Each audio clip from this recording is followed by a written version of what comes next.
Hello friends.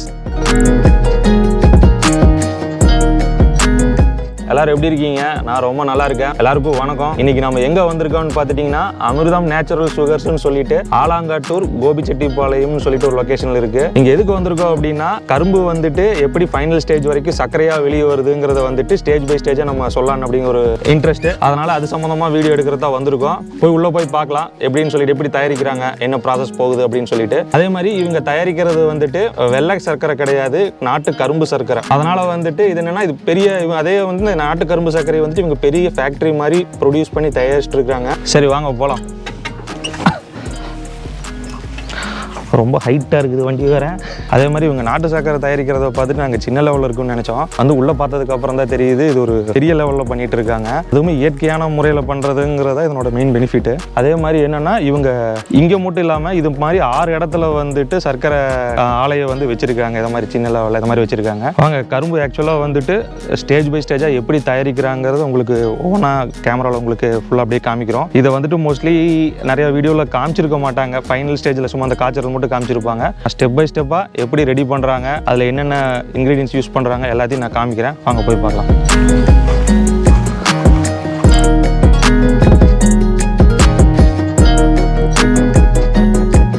Saradha அமிர்தம் natural சுகர்ஸோட owner.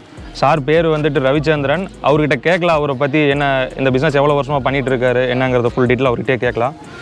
சொல்லுங்கள் sir. இப்போ வந்து பார்த்தீங்கன்னா எங்கள் அப்பா காலத்துலேருந்து எங்கள் தோட்டத்தில் கரும்பு ஆலை ஓடிட்டு இருக்குதுங்க. என்ன முதல்லலாம் என்ன பண்ணுவாங்கன்னா எங்கள் கரும்பு ஓட்டிட்டு ஒரு 4-5 மாதம் ஓடினதுக்கப்புறம் இதெல்லாம் எடுத்து வச்சுட்டு ஆளுக்கு வேறு வேலைக்கு பார்த்துருவாங்க. நாங்களும் வேறு வேலைக்கு பார்த்துருந்தோங்க. அப்புறம் நான் வந்து ஏதாவது ஒரு பிஸ்னஸ் பண்ணணும் வரும்போது பார்த்தீங்கன்னா வேறு 2-3 பிஸ்னஸ் பண்ணுங்க. அப்புறம் கடைசியாக வந்து சுகரை வந்து வெல்லம் போட்டு மார்க்கெட்டுக்கு அனுப்பிச்சிட்டு இருந்தேங்க. கெமிக்கல் எல்லாம் போட்டு எல்லோரும் பண்ணுற மாதிரி தான் பண்ணேன். 2014 வந்து கொஞ்சம் எல்லாம் இதாக போகுது, ஏதாவது யோசித்து பார்த்துட்டு கொஞ்சம் ஏதாவது நல்ல ப்ராடக்ட்டை மக்களுக்கு கொடுக்கணும் அப்படின்னு யோசிச்சுங்க. யோசிச்சுட்டு இதை சர்க்கரையவே நம்ம தோட்டத்தில் விளைவிக்கிற கரும்பியை ஃபஸ்ட்டு சாம்பிளுக்காக எதை கெமிக்கல் யூஸ் பண்ணாமல் சர்க்கரையாக தேய்ச்சி அதை கொடுக்கலாம் அப்படின்ட்டு சொல்லி கொடுத்தேங்க. ஃபஸ்ட்டு ஆரம்பத்தில் இனிஷியலாக கொஞ்சம் இதாக இருந்துச்சு. அப்புறம் போக போக பார்த்திங்கன்னா கிட்டத்தட்ட வாண்டட் நல்லா இருந்தது. குவாலிட்டி நல்லா கொடுக்குறதுனால நல்லா வாண்டட் இருந்தது.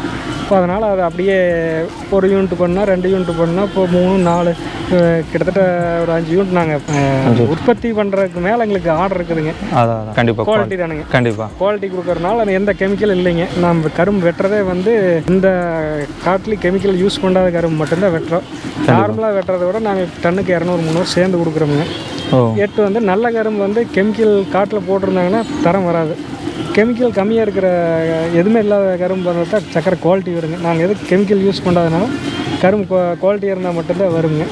இப்போ அதை எடுத்து நாங்கள் பேக் பண்ணி வெளியே கிட்டத்தட்ட பார்த்திங்கன்னா தமிழ்நாடு ஃபுல்லாக மேக்ஸிமம் ஓரளவுக்கு ஏரியாவில் ரீச் பண்ணிட்டுங்க. 100 கிலோ மினிமம் குவான்டிட்டி எவ்வளோங்க? அதாவது குவான்டிட்டி அளவு எவ்வளோ? வந்து ஒரு பேக்கு 30 கிலோங்க. சரி. ஒரு பேக் வந்து 30 கிலோங்க. 1/2 கிலோ எடுத்துட்டாலும் சரி, 1 கிலோ எடுத்தாலும் சரி. அதை வந்து 100 கிலோவுக்கு பக்கம் சரௌண்டிங் வந்து நாங்கள் டெலிவரி கொடுக்குறோங்க. அது போக இருக்கிறத வந்து நாங்கள் ரெகுலர் சர்வீஸ் மூலிமா ஆர்டர் கொடுத்தாங்கன்னா நாங்கள் பேக் பண்ணி அனுப்பிச்சிடுவோங்க.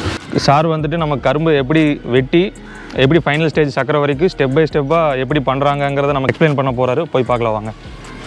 ஆக்சுவலாக சார் வந்துட்டு இப்போ கரும்பு வந்துட்டு அவங்க தோட்டத்திலேயே விளைவிச்சு வெட்டுறாங்க. அது எப்படி எல்லாம் செலக்ட் பண்ணி வெட்டுறாங்க எப்படிங்கிறத வந்து நம்ம அப்படியே பார்க்கலாம். இப்போ சார் கூட அப்படியே போக போகிறோம் புல்லட்லேயே. போகலாம். இங்கேருந்து எவ்வளோ தூரங்க சார் தோட்டம்? 1 கிலோமீட்டர் போகணும். 1 கிலோமீட்டர் போகணுங்களா? சரிங்க. பேக்கிங் அங்கேயும் இருக்குது, இங்கேயும் பண்ணிகிட்டு இருக்கேன். அங்கேயும் பண்ணுறாங்க. சரிங்க. அங்கே எவ்வளோ ஏக்கரா சார் தோட்டம் இது? அங்கே கரும்பு இது சாகுபடி பண்ணுறீங்க? இங்கே இப்போ வெட்டுற இடத்துல ஒரு 8 ஏக்கரா ஃபீல்டுங்க. சரி சார். ஓகே. அந்த ஃபீல்டு முடிஞ்சதுன்னா அடுத்தது பக்கத்தில் வேறு ஃபீல்டுங்க. ஓகே. நம்மளுக்கு மறுபடியும் இன்னொரு 2 மாதம் கழிச்சு இன்னொரு ஃப்ளாட் வரும் வெட்டுறக்கு. சரி. அப்புறம் நம்ம காடு முடிஞ்சது அது போக நீங்கள் வெளியிலையும் வாங்கிக்கிறீங்க. நம்ம ஆர்கானிக் விவசாயி பண்ணுற மாதிரி விவசாயிகளாக செலக்ட் பண்ணி வாங்கிக்கிறீங்க. நாங்கள் ஆக்சுவலாக வந்து வருஷம் ரெகுலராக வெட்டிட்டு இருக்கிறனாலங்க. சரி. நாங்கள் கரெக்டாக எங்களுக்காக அந்த குவாலிட்டியான கரும்பு நாங்கள் ரேட் அதிகமாக கொடுக்குறதுனால நம்மளுக்காக வச்சுருப்பாங்க. சரி. வெளியில் வருங்க. அதான் போகிற ஃபீல்டு. சரி சார். ஓகே.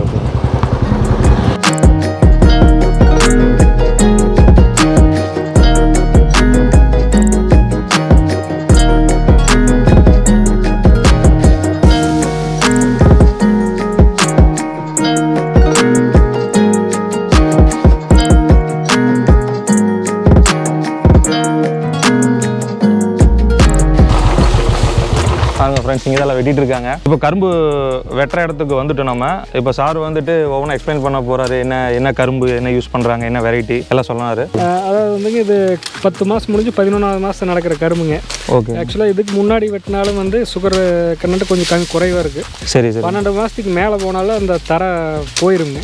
சரி சரி. ஆக்சுவலாக இது வெட்டிட்டு இருக்கிற வெரைட்டி பார்த்தீங்கன்னா 353ங்கிற வெரைட்டிங்க. சரி. ஆக்சுவலாக பார்த்தீங்கன்னா ஒரு 3000 வெரைட்டி பக்கமாக இது கரும்பு இருக்குதுங்க. அதில் வந்து அதிக சுகர் கண்டென்ட் இருக்கிறது வந்து இந்த 353 தான் அதிகமாக இருக்குதுங்க. சரி சரி. அதாவது வந்து கரும்பாலைக்கெல்லாம் யூஸ் பண்ணுறதுக்கு வந்து சர்க்கரைக்கு வந்து இந்த வெரைட்டி வந்து கொஞ்சம் நல்லா இருக்குன்னு வைங்க. வெயிட் அதிகமாக வருங்களா இல்லை? வெயிட் வந்து நார்மலான வெயிட் தான் வருங்க. வெயிட் அதிகமாக ரொம்ப அதிகமாக வர்ற வெரைட்டியெல்லாம் வந்து அவ்வளோ சுகர் கண்டென்ட் இருக்காதுங்க. ஓ சரி சரி சரி. ஏக்கராக்கு கிட்டத்தட்ட ஏவரேஜாக ஒரு 40 டன் வருங்க. சரி சரி. ஓ 50 வருங்க, ஒரு 35 வரும். ஏரியா இடத்த பொறுத்துங்க.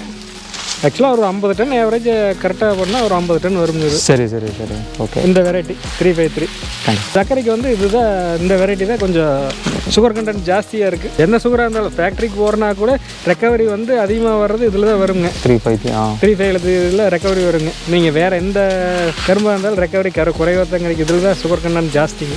அவர் கரும்பு டேஸ்ட் பண்ணி பாருங்க. நாங்கள் சரி வெட்டி பார்த்துருக்கு எப்படி இருக்குன்னு சொல்லிட்டு பார்க்குறோம். சார் சொன்ன மாதிரியே கரும்பு பயங்கர டேஸ்ட்டாக இருக்குது. ஆக்சுவலாக தளவு கரும்புங்க. நல்லா அடிக்கரும்புனாங்காட்டி நல்லா இனிப்பாக இருக்குது. இனிப்பாக இருக்குங்க. அதான் தளவு கரும்புங்களா? சரி சரி சரி. ஓகே. அதான் நல்லா இருக்குங்க. கொஞ்சம் ஹார்டாக இருக்குது, தரமாக இருக்குன்னு வச்சுக்கலாம். நல்ல இனிப்பு. இதில் இருந்து புளிஞ்சா வரக்கூடிய சர்க்கரை எப்படி இருக்குன்னு நீங்களே பார்த்துங்க. இல்லைங்க, முதல்லலாம் வந்து கிணத்துல இருந்து கட்டுவோம். கொஞ்ச நாள் அடைவில் கிணத்துல தண்ணி வாய்க்காலில் தண்ணி நின்னோன்னா கிணறு எடுத்து பாய்ச்சிட்டு இருந்தேங்க. இப்போல்லாம் தண்ணி போர் போட்டு எல்லாம் கீழே போயிடுச்சுங்க. டெப்த் ஆழமானதுனால கிணத்துல இருக்கிறது இல்லைங்க, போர் தான். போர் தண்ணி கொஞ்ச நாள் கிணத்துல விட்டு பாய்ச்சிட்டு இருந்தேன். இப்போ கிணத்துல போர் தண்ணி விட்டு அது போயிடுது. அதுக்காக தண்ணி வெளியே போறதுக்கு இல்லாமல் இப்போ மறுபடியும் ஒரு தொட்டி மாதிரி கட்டி, மேலேயே ஒரு தொட்டி மாதிரி கட்டி அதுலேருந்து ட்ரிப்புக்கு காட்டு கட்டுறதுக்கு தொட்டி கட்டி பண்ணுறோங்க. சரி சரி. வெயில் காலத்துக்கு ஸ்விம்மிங் பூலாக யூஸ் பண்ணிக்கிறேங்க. உள்ள மீனும் வளர்த்துக்கிறேங்க. சேல் பண்ணுறதுக்குங்களா இல்லை அது மீன் வந்துட்டு இல்லை? இல்லைங்க, நம்ம சாப்பிட்றதுக்கு தானுங்க. சாப்பிட்றதுக்கு தாங்களா? பாருங்க அப்படியே ஒரு சின்ன குளம் மாதிரி இருக்கு. குளிக்கலாங்களா இல்லை இதில் குளிக்கலாங்களா இல்லை குளிக்க? அந்தங்க மீன் இருக்கு பாருங்க. இப்போதான் குஞ்சு விட்டுருக்குறேங்க. இப்போதான் விட்டுருங்க. அது என்ன வெரைட்டி மீனுங்க? ரோகு, கட்லா, மிருகாளுங்க. ஓ எதுக்காக விட்டுருக்காங்கன்னா உள்ள பாஸ்தி எல்லாம் க்ளீன். சரி சரி. இப்போ ட்ரிப்புக்கு விடுறதுனால வந்து அந்த பாசம் போய் அந்த ட்ரிப் லேட்டரில் அடைச்சிக்குங்க. மீன் விட்டோம்னா அந்த பாஸ்தியெல்லாம் க்ளீன் பண்ணிடுங்க. சரி சரி. மீனும் ஆச்சு, குளிக்கிறதுக்கு இதுவும் ஆச்சு. சரி சரிங்க. இது தண்ணி கட்டுறதுக்கு எவ்வளோ லிட்டருங்க ஸ்டோரேஜ்? இது எவ்வளோ லிட்டர்? ஏனுங்க கிட்டத்தட்ட ஒரு 1,20,000 லிட்டர் நினைக்கிறேங்க. 1,20,000 லிட்டருங்களா? 36க்கு 46 6 அடி. பயங்கரமாக இருக்கு. அப்படியே குளிக்கலாம்னு நினைக்கிறேன்.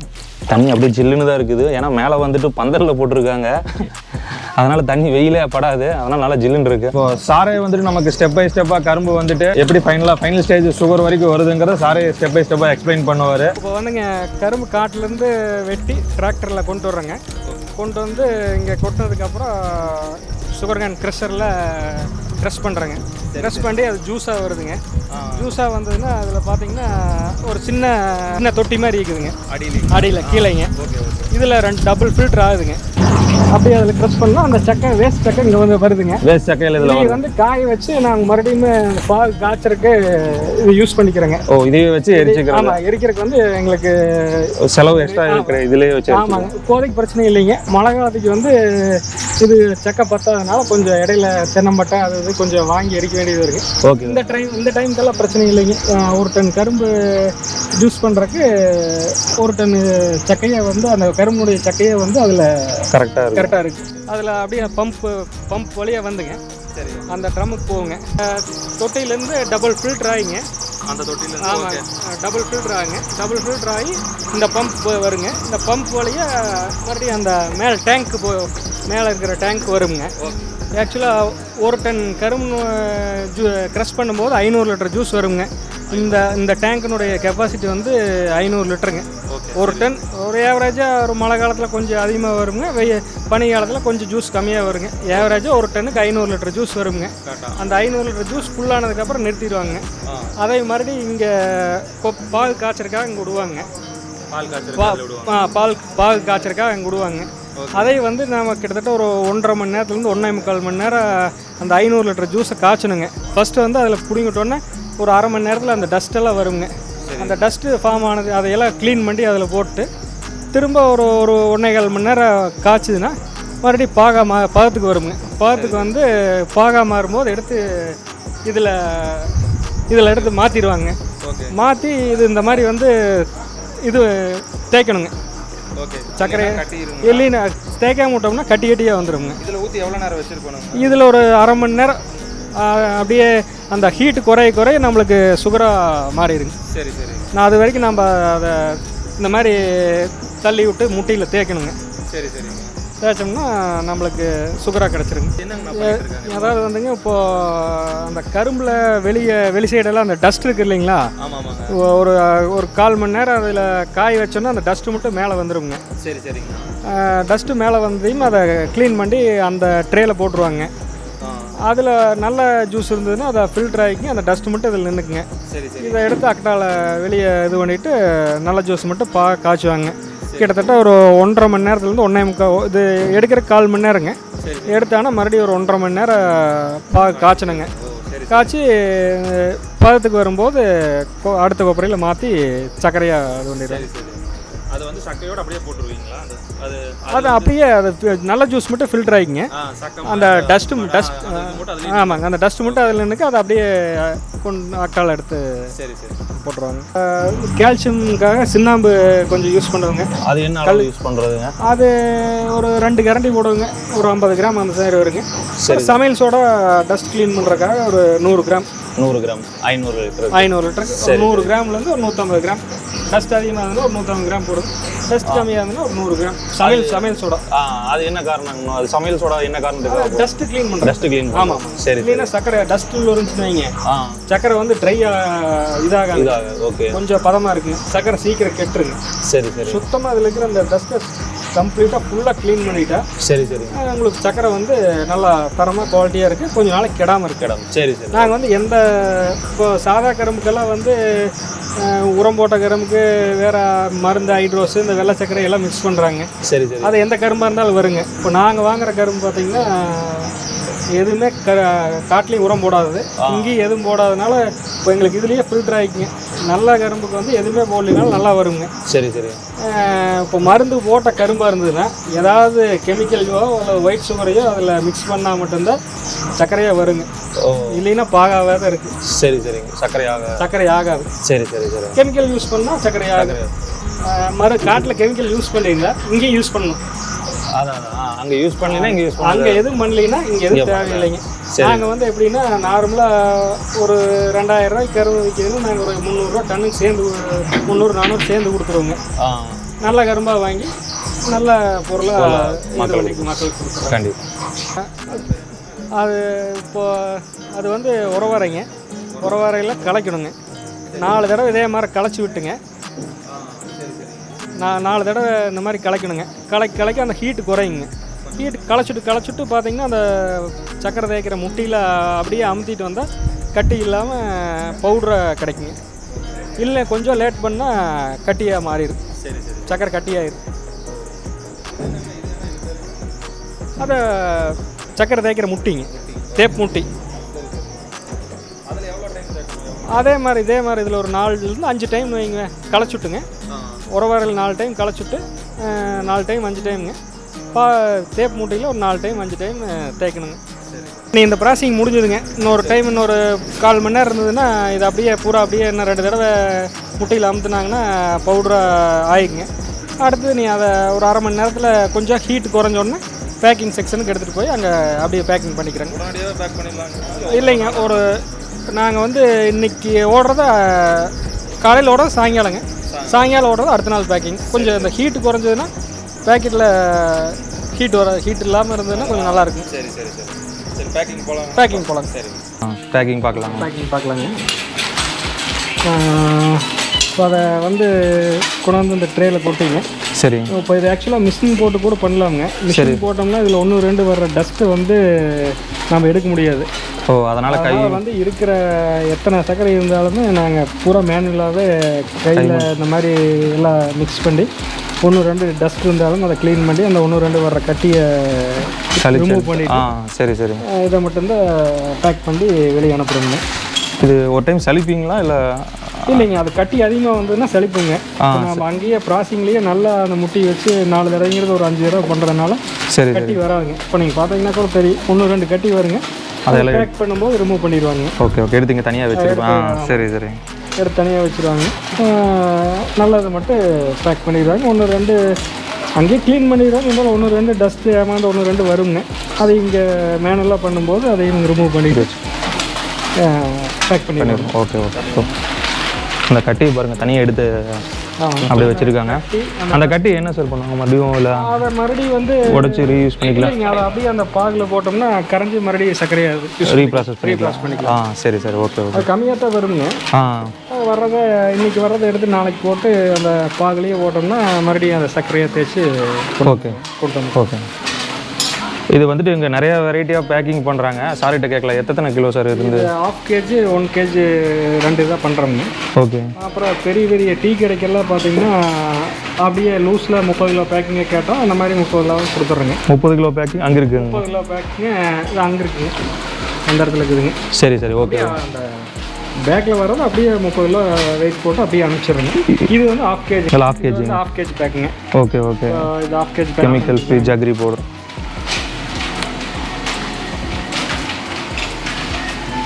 அதான் அவங்க அந்த பேக்கிங்லேயே மென்ஷன் பண்ணியிருக்கிறாங்க, கெமிக்கல் ஃப்ரீன்னு சொல்லிட்டு ஜாகரி பவுடர், நாட்டு சர்க்கரைன்னு சொல்லிட்டு.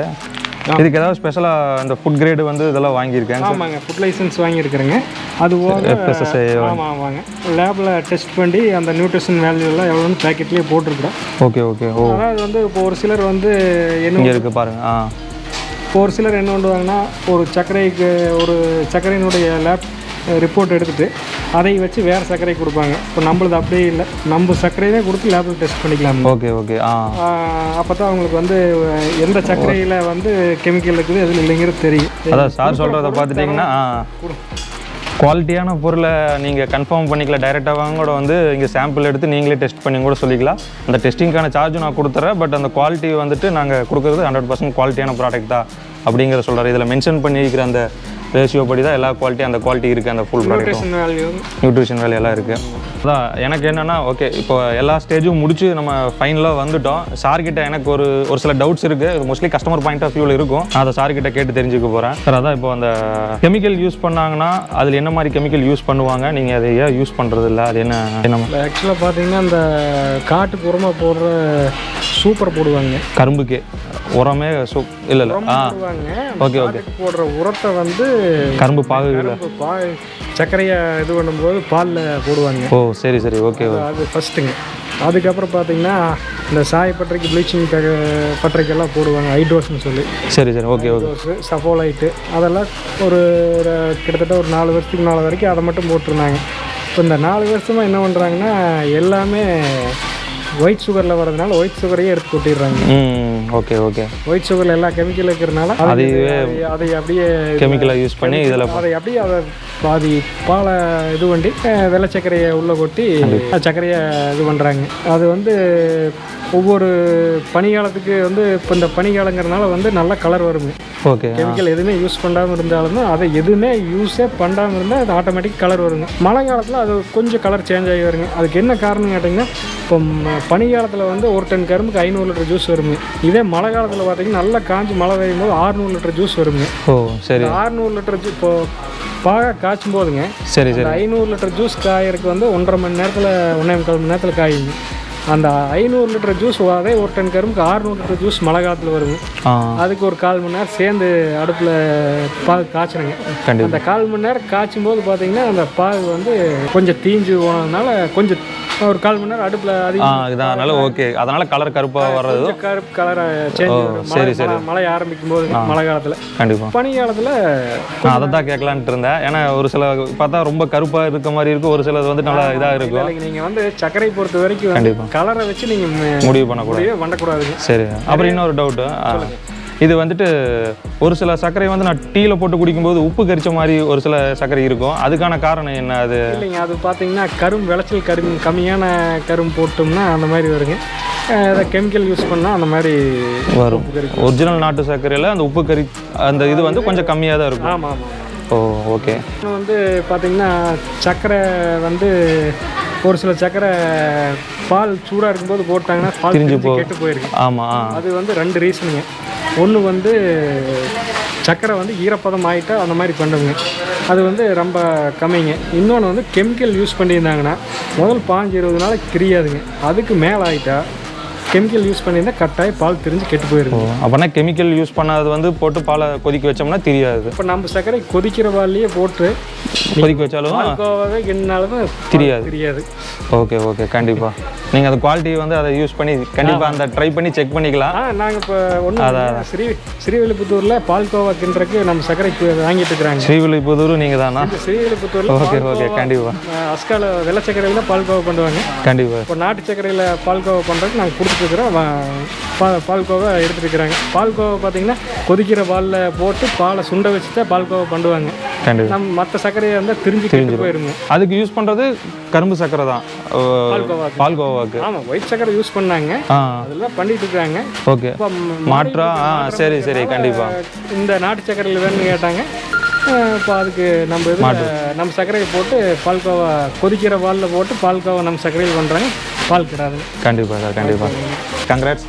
இப்போ என்ன சொல்கிறது, சார் மாதிரி ஒரு என்டர்பிரினர் இந்த மாதிரி மீட் பண்ணது வந்துட்டு எங்களுக்கு ரொம்ப சந்தோஷமாக இருக்குது. ஏன்னா என்ன சொல்கிறது, நார்மலாக வந்துட்டு என்டர்பிரினருங்கிறத மீட் பண்ணிடலாம். ஒரு இயற்கையான முறையில் தயாரித்து ஒரு குவாலிட்டியான பொருளை மக்களுக்கு கொடுக்கணுங்கிறது வந்துட்டு சார் அதை ஃபஸ்ட்டாக கன்சிடர் பண்ணி வச்சுருக்காரு. இது பெரிய விஷயம். அதே மாதிரி சார் நாங்கள் வரும்போது சார் பற்றின ஃபுல் பயோகிராஃபி எங்களுக்கு தெரியாது. நான் வந்து கேட்டதுக்கு அப்புறம் தான் தெரியுது. சரவணா ஸ்டோர்ஸ், அதே மாதிரி ஸ்ரீவில்லிபுத்தூர் அந்த பால்கோவா ஒரு சில பெரிய ஷாப்புக்கு சென்னை மேக்ஸிமம் இவர் சப்ளை பண்ணிட்டு இருக்காரு. இப்போ ஒரு நாள் ஆர்டர் கொடுக்க முடியல, ஏன்னா அந்த அளவுக்கு குவாலிட்டியாக கொடுக்குறாங்காட்டி தான் வந்துட்டு இந்த அளவுக்கு ஆர்டர் அதுக்கு மேலே கொடுக்க முடியாத அளவுக்கு ஒரு ஆர்டர் வந்துட்டு இருக்கு. அது காரணம் இவளோட குவாலிட்டி தான். இன்னொரு மிக முக்கியமாக சொல்கிறேங்க, சுகர் பேஷண்ட்டுங்க நம்ம சர்க்கரை குடிக்கிறதுக்கு முன்னால் டெஸ்ட் பண்ணி பார்த்துட்டு குடித்ததுக்கப்புறம் டெஸ்ட் பண்ணி பார்த்தீங்கன்னா நம்ம சர்க்கரையில் காப்பி போட்டு டீயாக ஏதாவது போட்டு குடிச்சிட்டு டெஸ்ட் பண்ணிங்கன்னா சுகர் ரைஸ் ஆகாதுங்க. இது ஆக்சுவலாக நான் 2 மணி செக் பண்ணிட்டேன். Okay okay, super. ட்ரை பண்ணி பார்க்கலாங்க. கண்டிப்பாக சார், கண்டிப்பாக. ஏற்கனவே 2 மணி குடிச்சு செக் பண்ணி எது வரல. ஓகே, கண்டிப்பாக சார். இருந்துச்சுங்க. இதே வந்து கெமிக்கல் யூஸ் பண்ணி ஒயிட் சர்க்கரை போட்டு வேறு ஏதாவது கெமிக்கல் மிக்ஸ் பண்ணி அந்த சர்க்கரையில் காப்பி போட்டாங்கன்னா சுகர் ரைஸ் ஆகுங்க கொஞ்சம் அதிகமாக. ஓகே ஓகே, நார்மலாக ஏறுங்க. நம்ம சர்க்கரையில் ஏறல. நான் உங்களுக்கு டெஸ்ட் பண்ணிவிட்டு வேணா ட்ரை பண்ணி பார்க்கலாம். கண்டிப்பாக சார், கண்டிப்பாக. இது ஆக்சுவலாக அதான் சார் சொன்ன மாதிரி இயற்கையான முறையில் நம்ம எது பண்ணாலுமே அதனோட விளைவுகள் வந்துட்டு என்ன சொல்கிறது, பின் விளைவுகள்னு சொல்லுவாங்களே, அது வந்துட்டு மோஸ்ட்லி அதிகமாக இருக்காது. அந்த உடம்புக்கு உபாதைகள் கொடுக்கக்கூடிய மாதிரி எந்த ப்ராடக்ட்டும் அவங்க யூஸ் பண்ணுறதில்ல. அதே மாதிரி சார் வந்துட்டு நமக்கு ஒரு வாசுன்னு சொல்லிட்டு அவரு தான் நமக்கு ஃப்ரெண்டாக நமக்கு இன்ட்ரடியூஸ் பண்ணி வச்சார். அதான் அது வந்து பழகினதுக்கப்புறம் தான் சேர்ந்து ரொம்ப ஃப்ரெண்ட்லியாக பழகிறாரு. அதே மாதிரி நான் சொல்கிறதுக்காக மட்டும் நீங்கள் இந்த ப்ராடக்ட்டை வாங்க வேண்டாம். நீங்கள் டைரெக்டாக உங்களுக்கு ஏதாவது டவுட்ஸ் இருந்தாலும் சாரோட நம்பர் அந்த இதுலேயே இருக்கும். நான் டீட்டெயில்ஸ் நான் டிஸ்கிரிப்ஷனில் கொடுக்குறேன். இந்த அட்ரஸ், இந்த இவங்க சுகர் மேக் பண்ணுற அட்ரஸ் எல்லாம் டிஸ்கிரிப்ஷனில் கொடுக்குறேன். நீங்கள் டவுட்ஸ் அந்த குவாலிட்டியில் உங்களுக்கு ஏதாவது டவுட்ஸ் இருந்தாலும் நீங்கள் கண்டிப்பாக சாரை கான்டாக்ட் பண்ணலாம். அவர் அதை ரெக்டிஃபை பண்ணி வைப்பார். அதே மாதிரி சார் வந்துட்டு ரொம்ப ஃப்ரெண்ட்லியாக பழகிறாரு. நாங்கள் வந்துட்டு கேட்ட எல்லா டவுட்ஸையும் இன்ச் பை இன்ச்சாக ஒவ்வொன்றா அப்படி சொல்லி கொடுத்தாரு. ரொம்ப தேங்க்ஸ் சார். ரொம்ப சப்போர்ட் ரொம்ப தேங்க்ஸ். கண்டிப்பாக நீங்கள் ஃபர்தராக இன்னும் இந்த பிஸ்னஸில் க்ரோ ஆகணும் சார். கண்டிப்பாக. தேங்க்யூ.